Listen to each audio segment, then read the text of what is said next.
Hello, everyone. So, one intention I have for this year is to deepen my knowledge of history. I think by doing that, I further expand my vision for the future. And there's a lot we can learn from our past. So, this is kind of a niche subject, but we're going to be watching The Secret History of LSD from mkultra to Modern Mysticism by Thomas Hatsis, presented and animated by Afterskool, which is one of my favorite YouTube channels. I'm really interested to learn more about this topic, so let's just get into it.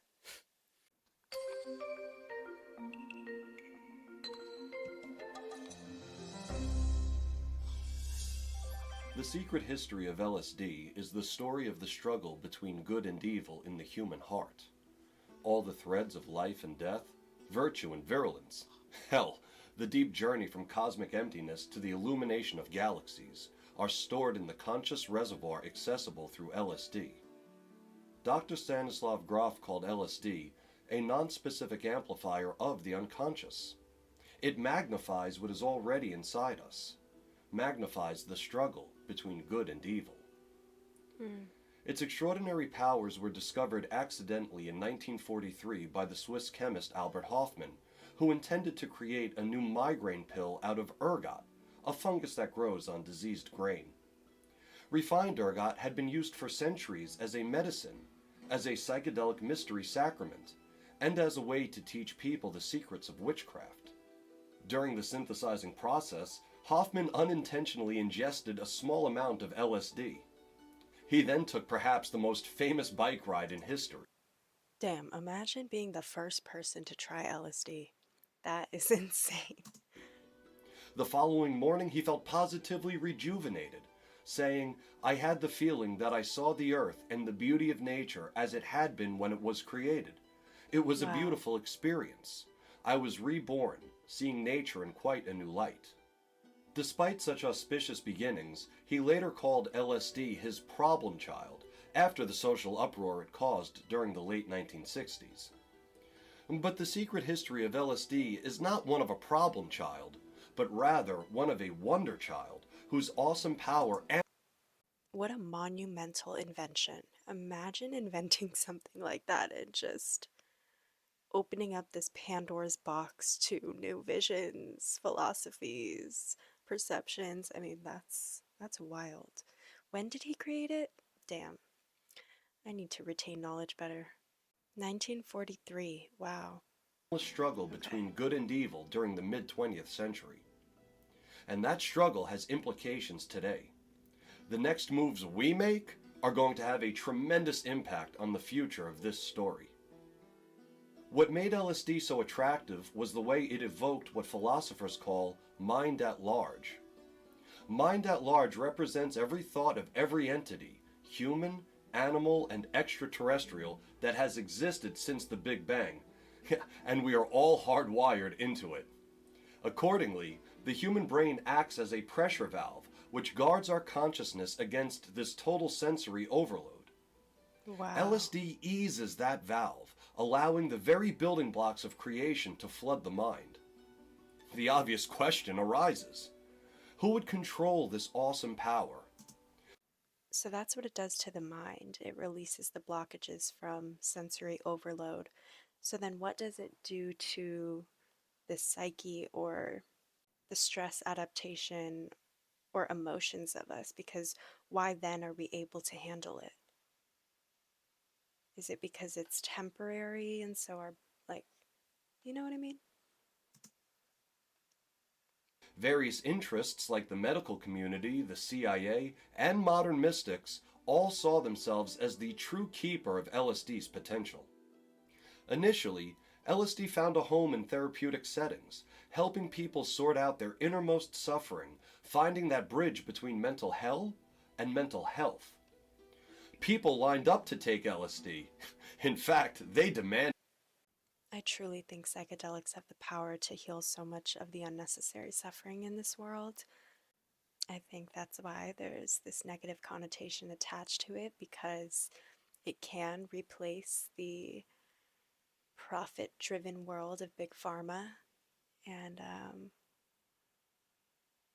Yeah, I'd love to know your psychedelic experiences in the comments. It. Treating these personal problems served as a way to nourish the larger society. LSD was going to heal the planet. Emphasis on treating the source of the problems, which is something we purposefully neglect nowadays. One trauma, one anxiety attack, one depressive episode at a time. Many of the doctors giving LSD to patients also enjoyed the medicine themselves. For ages, intellectuals had sought a way to touch both I feel like you kind of have to. I feel like it the should be a deepest parts of their requirement if being you're a psychedelic and touch the therapist. deepest parts of the cosmos.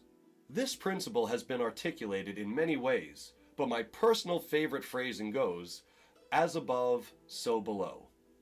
Mm. LSD was the long-awaited celestial adhesive that bridged the holy heavens to the human heart. Ugh, the The visuals very are so doctors who good. saw Oh my god, LSD look at as a that. medicine for their I love patients that.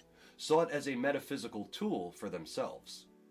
But this duality, this above and below, comes with a sinister side. You Mm. see, sometimes the very tools of enlightenment, the very tools used for good, are used instead for abhorrent purposes. LSD Like anything powerful, for example, the internet, just as just as much immense good it can bring is as much destruction as one could use it for. offers one such example. Half a century ago, LSD was taken out of the mental health clinic and into the war room. The CIA sought to use the non-specific amplifier of LSD as a mind control weapon under a top secret operation called mkultra. It was here where LSD revealed the true depths of depravity found in the human heart. mkultra personnel felt that unsuspecting people would make the best targets. And so they launched Operation Midnight Climax to So secretly drug crazy. American citizens. Through Midnight Scary. Climax, the CIA funneled money to a man named George Hunter White, who used the funds to rent apartments in New York and San Francisco. He would then frequent the local bars and lure both sex workers and their clients back to the apartment Wow. to secretly dose them with LSD. He wanted to see if LSD could be used to put a person, a foreign leader perhaps, in a compromised sexual situation for later use in blackmail. Midnight Climax did not work out well operationally. Many of the dosed victims huddled in the corner of the apartment, too terrified to speak, let alone Could discuss you sexual habits. imagine that trip? They no doubt suffered long-term, untreated trauma from the experience. George Hunter White had very little regard for the human devastation he caused with LSD, saying of this time, "Sometimes when people had information, there was only one way you could get it. If it was a girl, you put her tits in the drawer and slammed the drawer. If it was a guy, you took his cock and hit it with a hammer. And they would talk to you. Now with these drugs, you could get information without having to abuse people." Without having to abuse. MKUltra also tested LSD on Jesus. children who were taken to secret locations where they were sexually humiliated and trained as assassins. One young girl abused by these trials later Honestly, I knew a very general definition of MK Ultra. I've never actually gone into what happened. This is damn, it's making me feel some type of way right now. God.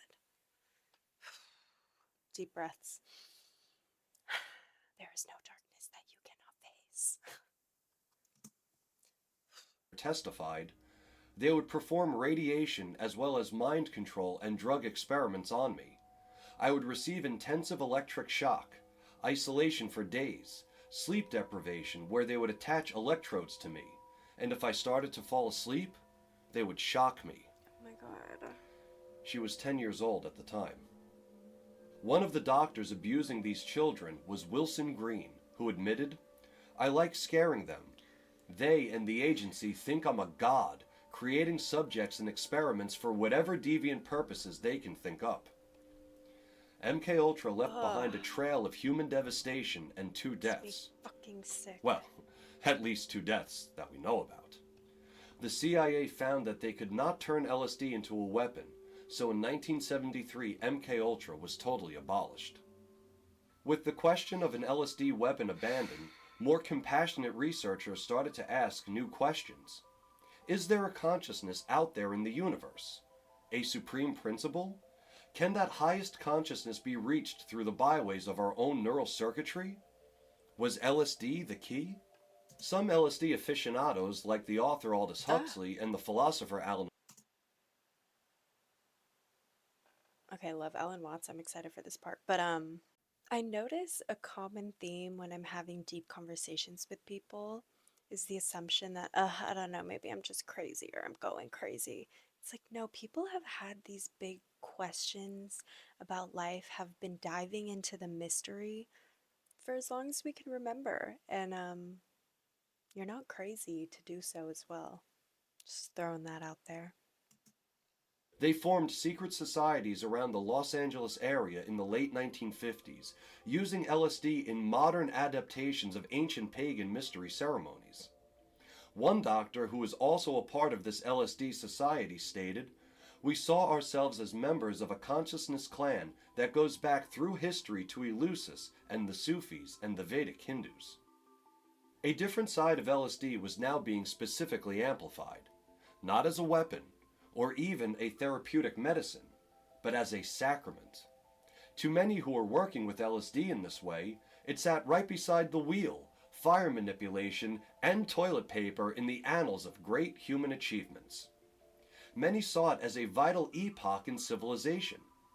And so artists, mathematicians, homemakers, professors, and scientists all took LSD hoping to find the natural triggers of human evolution. This, of course, raised questions about the nature of God and the meaning of life. And so clergymen started participating in LSD sessions, blessing their psychedelic congregants and offering spiritual advice during the peak. An LSD using Bible study group even formed in Palo Alto, California. All of this was eclipsed by the tumultuous 1960s when media manipulation, fear-mongering, and irresponsible use by unprepared explorers unfairly cast LSD into disrepute. Mm. LSD was eventually criminalized in the late 1960s, but its influence did not die. Instead, it went underground, planting the seeds that would one day blossom into the kind of culture that would accept it. Now, this is where we come in. The Secret History of LSD teaches us that LSD is not a magic bullet that guarantees love and enlightenment.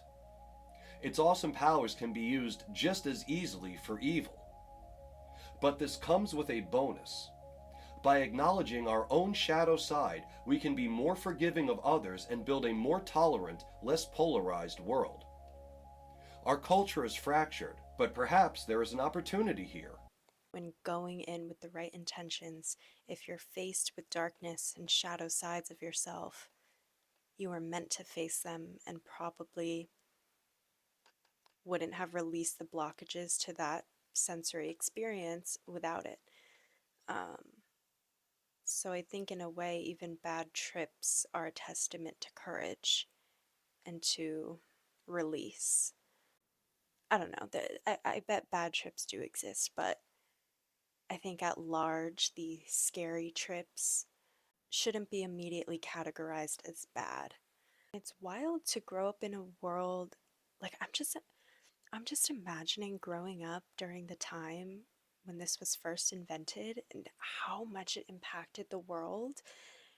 Because, I grew up in a world where it was just a thing, and I think the use of it has really diluted its power.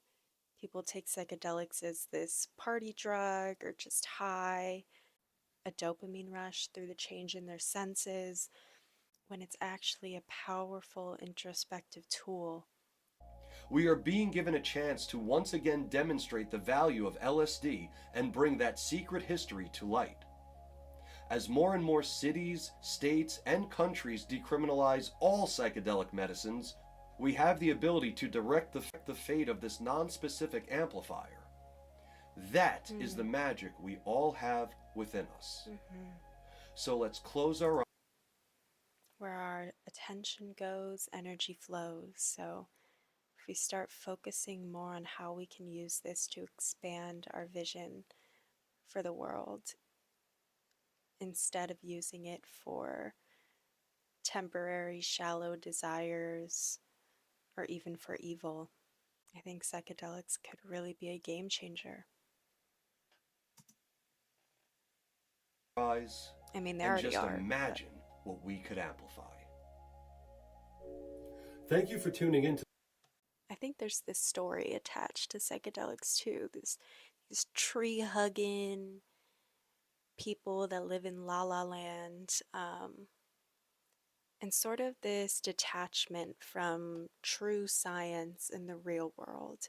When in fact, I think it's the opposite. I think in general, spirituality, connecting with the self, with the force of the universe, with God, with expanding your consciousness, leads to greater invention and science and building of the real world. So I don't think one disproves the other or that they're even separate at all. Um, anyway, that was fun. I loved that. I seem to always film videos super late at night when I'm like going brain dead. So sorry if I seem a little blurry.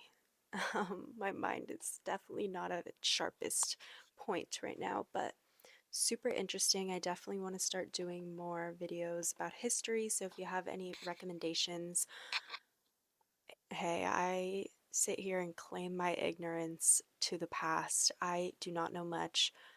The shallow information I did learn in school really did not anchor itself into my brain. So it's like I'm relearning everything right now, little by little, step by step.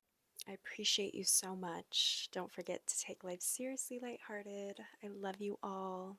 We are on this journey together. Bye.